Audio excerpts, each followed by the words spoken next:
บัดชมจุ่มโซบองบอลในក្នុង YouTube ទាំងអស់គ្នាផងដែរបាទថ្ងៃនេះ channel ហាងមាសលៀងស្នេហ៍ខ្ញុំបាទគឺបង្ហាញនៅម៉ូដចិញ្ចៀនប្រុសបាទ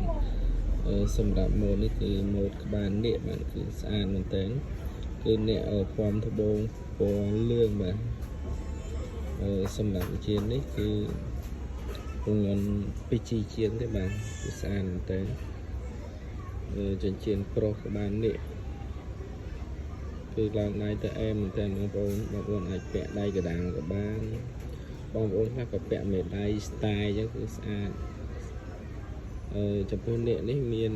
ក្បាលខាងលើមានម៉ូដរចនាចេញមកស្អាតបងប្អូនទម្ងន់ស្រាលទេបងប្អូនកុំតែពីជីជាងតិចទេបងអញ្ចឹងប៉ុណ្ណឹងមកល្មមពាក់បងប្អូនអានេះគឺក្លាក់ទៀមទឹក5បាទអញ្ចឹងវីដេអូមានតែប៉ុណ្្នឹងទេបាទសូមអរគុណបាទសូមជម្រាបលាហើយបងប្អូនកុំភ្លេចចុច like ចុច subscribe ឲ្យម្នាក់មកផងដែរបាទសូមអរគុណ